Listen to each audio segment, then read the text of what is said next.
Yeah, we back. We back. Now today, man, we're going to be talking about the rumors that have been circulating about the Israeli government potentially relocating the citizens of Gaza to other countries, most notably some African nations. And also, Dr. Umar Johnson also spoke his mind and gave his thoughts on the situation. We're going to talk about that as well. And I got a few things to say about the situation. Now, as you can see, over the past couple of weeks, the headlines have been circulating. Take a look up on the screen. The Israeli minister suggests relocating Gazan civilians in order to improve their living situation. Israel negotiating with African states to receive exiled Palestinians. Israel in talks with the Congo and other countries on Gaza's voluntary migration plan. What Israel's plan to encourage migration out of Gaza is actually about. Now, let's jump into this article by MSNBC. As Israel systematically destroys buildings and lives across the Gaza Strip, some members of its government are speaking more loudly and more brazenly about how they like to encourage immigration from the territory. The United States has condemned the rhetoric and demanded that it stop immediately, but influential ultranationalists in Israel's government are doubling down. I admire the United States of America, but with all due respect, we are not another star on the American flag, Israeli National Security Minister Itamar Ben-Gvir posted on Twitter last week. The United States is our best friend, but before everything else, we will do what is good for the state of Israel. Now, before we jump into the topic, I just want to contrast something. I just want to show black men something, right? You know, black men got into my comment section. A few black men got into my comment section in my last video talking about the Palestinians, talking about, man, we got to stand up for humanity. How dare you? How dare you speak like this against the Palestinians? How dare you? Meanwhile, keep in mind, the Palestinians ain't never did shit for us on a grand scale. But keep in mind, look at how the Israeli Minister of National Security responded to the United States. He said, listen, the United States is our best friend. They give us billions of dollars. They give us mega military support. They got our back behind everything. But regardless of everything, I'm going to do what's best for my people. I'm going to do what's best for the state of Israel. Nigga, fuck you. Meanwhile, listen, the Israeli said, nigga, even if you give us billions of dollars, nigga, all that solidarity you show for us, I'm still going to do what's best for me and mine before anything. Fuck you. And I be trying to tell my brothers, this is the mindset to accumulate and maintain power. Your agenda must always come first. Your interest must always come first. Everybody else, get in line, take a number, take a back seat. We'll get to you whenever we get to you. That's it. That's it. Now, anyways, man, let's get into Dr. Umar Johnson giving his thoughts on the situation, and then I'm gonna come back with my commentary. Let's go. I heard the Democratic Republic of the Congo to airlift Palestinian refugees to the Congo. I'm talking to my Congolese Africans right now. Can somebody help me understand why the Congolese government would even consider bringing Palestinian refugees into the Congo? Can somebody help me understand, and understand? Can somebody help me understand and understand why the Congolese government would consider bringing Palestinian refugees to the Congo? I'm against it for three reasons. I'm not against the Palestinians getting refuge. I'm against the Palestinians getting refuge in the Congo. Number one, Arabs are racist against African people. Arabs are racist against African people. We cannot have Palestinians coming to the Congo mistreating African people. That's number one. Number two, they will be weaponized by the Arab power structure. To gentrify the land and occupy the resources. I'm not supporting that. I am not supporting Palestinian refugees coming to the Congo. That is not going to end well for Africa. In 20 years, if we allow Israel to force the Congolese government, to airlift Palestinian refugees to the Congo, the richest piece of land on the planet Earth. If we allow Arabs to come into the Congo in 25 years, what do you think the Congo will look like? The Arabs will colonize the Congo. Why can't they go to the United Arab Emirates? Why can't they go to Morocco or Egypt? Why can't they go to Iran or Iraq or Kuwait? Why do Palestinian refugees need to come to the richest continent on the face of the richest country on the richest continent on the face of the earth? I vote no. I vote no. We wish goodwill on all human beings. I want the Palestinians who need safety and security to be airlifted out of Palestine to safety and security, but they need to go to an Arab state. They need to go to an Arab country. They cannot come to the Congo. All right, we back. Now, when it comes to geopolitics, man, it's very hard for me to ever really disagree with Dr. Umar Johnson on anything, man. When it comes to geopolitics, me and Dr. Umar are on the same page, man. If I was a leader in government, he would definitely be my Minister of Foreign Affairs. Now, let's get into it, man. Everything he said was absolute facts. Not a single lie was told. And as somebody who comes from a country that in the late 1800s, early 1900s, accepted these migrants from Syria, Lebanon, Palestine, all over the Middle East, these Jews, these Arabs that came to the country and established themselves over 100 years ago. And that's why I make these videos challenging the so-called Arab black solidarity that these niggas claim that we got with these people. It don't exist. Put us in the same environment, it don't exist. What happens is, you'll notice, once the Arabs and the Jews leave the Middle East and they come to a different country, like the black man's country, like when they came to Haiti, you'll notice they quickly team up together. Yeah, the Arab man and the Jewish man, they put their differences aside because they realize they're a minority in a foreign environment. They put their differences aside and you'll notice they team up together against the black man. That's a fact. That's a fact. You think they over there in the Middle East going back and forth, nigga, going to war, shooting rockets and shit. Once they get to your country, nigga, they holding hands together, standing against the black man, standing against the black majority. Now, thank God, my forefathers at the time that were in government, they knew better. They knew those men from the Middle East had no love for the black man. So they put certain policies in place to limit the commercial activity, to limit the population growth, to limit the movement of the Middle Eastern migrants that were pouring into the country in the late 1800s, early 1900s. We had legendary black men like Antonin Furman, who changed the Constitution and said, you cannot be a Haitian citizen if your father is not a man of black African descent. If your father is not a black man, you cannot be a Haitian citizen. So if you think you're gonna come to the country, you know what I'm saying, start sleeping with our women and then try to get your little mixed race offspring into government, into business, try to get land, nigga, fuck you. You know what I'm saying? So big up to Antonin Furman for that legendary amendment to the Constitution. Big up, big up, big up. You had legendary black men like NelsonAmadeus Leconte, the great grandson of General Jean-Jacques Dessalines, who said, nigga, we gonna rid the country of these motherfuckers. We gonna get rid of these folks. Take a look up on the screen. Upon attaining the presidency, he instituted a number of reforms, paving streets, increasing teacher pay, installing telephone lines, and decreasing the size of the army. Collier's Weekly argued in August 1912 that it was generally admitted that Leconte's administration was the ablest and the cleanest government Haiti had in 40 years. Zora Neale Hurston, writing in the 1930s after extensive research in Haiti, pointed out that President Leconte was credited with beginning numerous reforms and generally taking positive steps.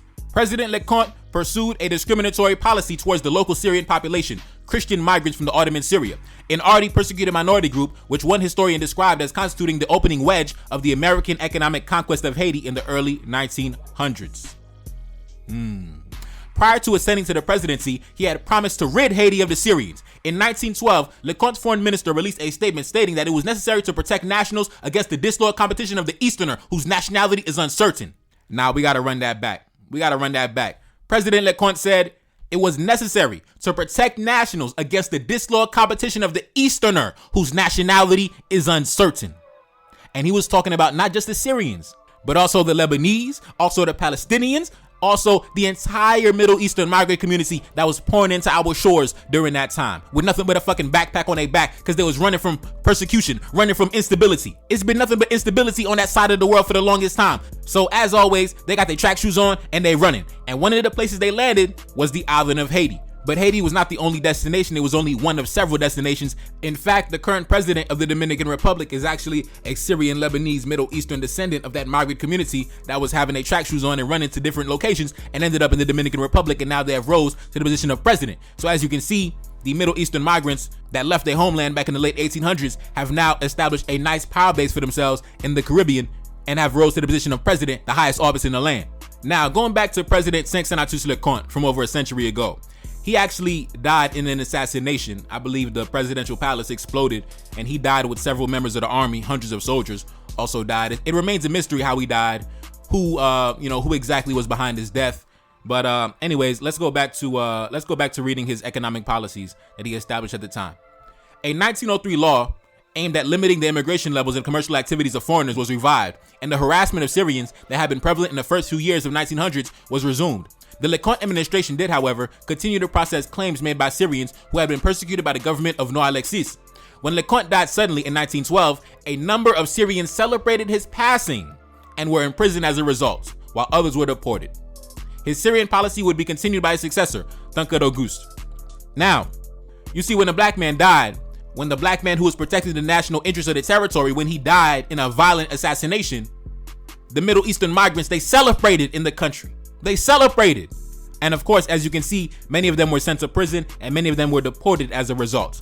So big up to the forefathers for getting these motherfuckers up out of there. But unfortunately, the United States invaded the country in 1915, from 1915 to 1934. And during that time, the Arab migrants entrenched themselves in all sectors of the economy, established international relations with the United States, established different connections with their family that relocated to different locations. So they might have family, they might have migrated to Haiti, but they might got cousins over in the DR, cousins over in New York, cousins over in, in different locations, in Trinidad, and all over the Western Hemisphere, because they were migrating all over, everywhere. So now they've begun their import-export. Now they've begun opening their own factories. Now they've begun really getting entrenched in the economy. During the occupation of the United States from the years 1915 to 1934, that is when the Arab migrants in Haiti really began establishing the foundation of their power base in the country. That's why the Haitian ruling class in the modern day, now it looks like this, right? But it starts very small, right? It starts with that first wave of migrants. They come selling shit on the side of the road, with nothing but a backpack on their back, selling all type of bullshit, just going around, just selling whatever they could sell, right? Then they start opening their own stores, right? Their own little shops, very modest, not any big operation, just a little shop selling, little convenience stores, things like that. Then, as they begin to establish international trade, international relations, import, export, then they begin opening their big grocery stores. Now it goes from the small shop to the big grocery store, right? The big grocery store. Now they begin opening chains of grocery stores. Now they begin opening factories. They begin in all type of different sectors and industries, right? Now they begin opening big car dealerships, getting licenses with big multinational corporations to sell their products locally. Then after that, they gather the money made. And now keep in mind, going back to what Dr. Umar Johnson says, this whole time, you think they marrying outside their race? No, hell no. You think they're trying to date outside their race? Nigga, hell no. Hell no. Even though they're a minority in the country, they're going to keep everything inside the family. They're going to keep the culture alive. They're going to keep their cultural practices alive. They're going to keep everything inside the family. They're not here to race mix with you. They don't believe in love is love. I'm going to go let my daughter go sleep with the black man. Hell no. Hell no.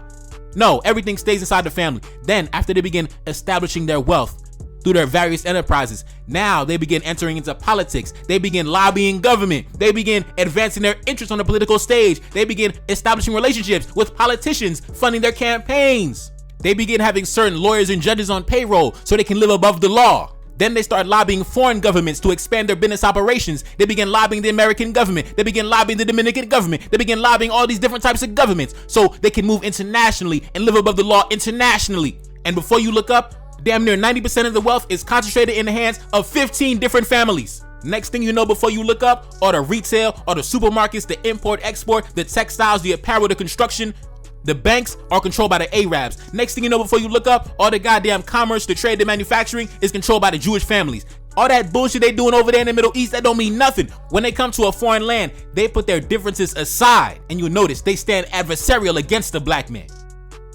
You think the Arab man got solidarity with you. Oh, the Palestinian got solidarity with you. The Palestinian will stand beside a Jew before he stands beside you, the black man.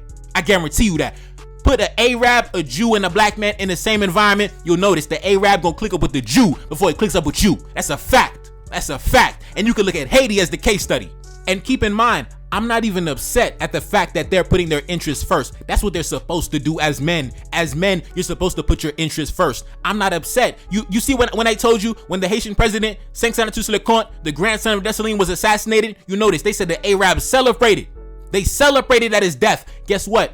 That was because Saint-Antoine Leconte was going against their economic interests. He was standing against them. So when he died, they celebrated. They didn't care about morality. They didn't give a fuck about that shit. They said, that man is my enemy. He's dead. Let's celebrate. Now, of course, we threw the motherfuckers in jail. But regardless of that fact, when the Americans invaded, nigga, it was over. Ever since then, we never recovered. And in fact, when the United States left in 1934, they actually lobbied for the United States to extend the occupation even longer. Yes, those Arab and Jewish businessmen, they lobbied the American government to remain in the country, militarily occupy the country even longer because it was beneficial to their economic and political interests.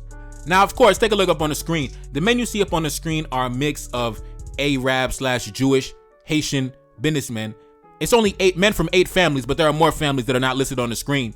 And a number of these men are currently sanctioned by the Canadian government for their role in financing and bankrolling the gang violence that is currently going on in Haiti right now. Now, of course, the U.S. State Department has not issued a sanction against any one of these men because, like I mentioned before, these men have used their bankroll made from their various enterprises to lobby the American government to get VIP treatment, special treatment, so they can move freely in the United States. You got billionaire businessmen like Gilbert Bijo on the bottom, who's currently sanctioned by the Canadian government for his role in financing gang violence in Haiti. But he currently has a big mansion down in Florida, a big palace down in Florida, living like a king in the United States, living carefree. His family living carefree. I seen his granddaughter on Instagram showing off a $100,000 outfit. She had like a $40,000 watch on. She was crazy. Take a look up on the screen. Gilbert Bijo is a retired Haitian businessman. He is the founder of GB Group and Haiti's only billionaire. He was sanctioned by the government of Canada for his involvement in arms trafficking and human rights violations in Haiti. Bijo is also the de facto leader of Haiti's Jewish community and an honorary consul to Israel. The GB Group is a diversified business conglomerate based in Port-au-Prince, Haiti. It is a parent company of over a dozen industrial and trading companies with operations in Haiti, the Dominican Republic, Jamaica, St. Martin, and offices in the United States, collaborating with more than 4,000 employees in more than 15 countries company-wide in business organizations. And as you can see on the bottom, they're involved in agriculture, construction, consumer goods, energy, finance, infrastructure, logistics, media, and trading. On December 5th, 2022, the Canadian government imposed sanctions on 3 Haitian businessmen, including Sharif Abdallah, Renaud Deeb, and Gilbert Bijo. The Canadian government alleged that Sharif Abdallah and others had financially supported gangs in Haiti that contributed to the Haitian humanitarian crisis. The Canadian government placed a freeze on Abdallah's assets in Haiti. In response, Abdallah resigned from Bank, one of the largest commercial banks in Haiti. And as you can see on the top left, Sharif Abdallah, I believe he's an Arab of Egyptian descent. Man, listen, these folks, wherever they're from, man, whether they're from Egypt, whether they're from Syria, whether they're from Tunisia, wherever they're from, Saudi Arabia, man, it's all the same shit with them folks. It ain't no difference with none of them folks. Don't try to tell me the Palestinian, he's different, or the Palestinian, he's different, he's a good one, he's a good, like, you know how they say, oh, this is a good Negro. I'm not trying to hear none of that shit, because as you can see, take a look up on the screen. This brother right here, not this brother, this individual right here goes by the name of Rudolph Jarre. As you can see by the caption, he belongs to a family that currently owns the bottling license for Coca-Cola in Haiti. So he's most likely involved in the manufacturing and distribution sector in the economy, and he's currently sentenced to life in prison for his involvement in the assassination of the Haitian president. It was alleged that not only did he finance parts of the assassination, he was one of the financiers of the assassination, one of many. He also provided vehicles, also provided housing, also provided weapons for the assassins to carry out their mission. Also, he was not the only one involved, obviously. It was also many other business families that were involved in the assassination, and he's currently serving life in prison. Our good Palestinian buddy, he murdered the black man, who was the head of state. But anyways, take a look up on the screen. After the July 7th assassination of President Moise, Rudolph Jarre hid in Haiti for more than 6 months. This month, while attempting to enter the Dominican Republic from the Haitian border, authorities arrested him. Rudolph Jarre, a Haitian citizen of Arab Palestinian descent, is now the second person extradited to the United States on charges of involvement in the assassination. You know what I'm saying? Good riddance, motherfucker. Good riddance, son of a bitch. Fuck you. You gonna die in prison like the bitch you are. Now, I'm not gonna make this video too long, man. I think I pretty much drove Dr. Umar's point home when he talked about, listen, if it is true, because I think it's just rumor circulating, but if it is true that Israel is in talks with African nations to accept the voluntary migration of Palestinian migrants, there's no benefit in it for us. And I don't think that we should accept it at all. I don't think we should accept that at all. I agree with Dr. Umar Johnson. Send them to an Arab state. Send them to Saudi Arabia. Send them to the UAE. Send them to, send them to Yemen. Send them to Iraq. Send them to wherever the fuck, the Arabs be at. Don't send them to the black man's countries. Don't send them to us, because listen, don't send them to us at all. Don't send them to us. I'm not with it. I'm not with it, bro. I'm not with it. You'll quickly realize all that solidarity you had with them folks, that shit was imaginary. That shit was made up in your head, bro. That shit was made up in your head. And I don't even blame them for putting themselves first, staying amongst themselves, marrying amongst themselves, doing business amongst themselves, establishing power for themselves. That is what you're supposed to do as a man. You're supposed to do that. I don't blame them. I don't blame them. But me as a black man, I'm gonna protect my interests as well. You can protect you can advance your interests as a man, but I'm gonna protect my interests as a man. I'm not gonna move out the way for you. I'm not gonna make space for you. I'm gonna put my interests on the table first. I'm gonna advance my agenda first before anything else, as a man is supposed to do. Anyways, man, it's a boy Nefakari. That's Lane back in the building. Yes, indeed. Cash App up on the screen, and I'm gone. Peace. Reincarnated, I'm back in original fashion. I left on a horse and came back in the ass, and I left with abundance and came back to famine. We used to be pyramids, now we be rapping. Look how the mighty have fallen. Used to be running, now we be walking. When you be cooning, that's when they applauded. Selling your soul, your sons and your daughter. Gotta come up in this shit, they stuck in the mix. Really, my heart it be breaking. That's why I'm stacking that paper and handle my business. Pass it down in generation. Talking about money and power and building a nation. That's a deadly combination. Never be watching the TV, they pushing agendas, falsifying information. Know they got malice intentions. Step in the room and I'm feeling the tension. Enemy watching, he blocking my vision. Pay for the check cause I need my redemption. Building my kingdom, I need it protected. Ready for war like a young money Congo. Never decided the team is the motto. Up in the crib and I'm whipping up waffles. Up in the crib and I'm smoking gelato. I'm chilling, I'm taking my pain and make it ambition. I'm blessed by the gods, but I ain't religious. I came for the power, they came for the bitch. They making no hourly wage. I got business, this shit is an art, and they could never be taught. Selling my soul, I can never be bought. Play with my money, I see you ain't caught. Run to the check and I do it for sport. Babylon falling, I go to the source. Packing my luggage and go overseas. Shorty be with me and she so elite. Shorty be chocolate, I'm calling her Hershey. Secret intelligence probably gon' murk me. Don't fuck with friends, cause nigga I'm Haitian. Say the wrong shit and you're smacking their faces.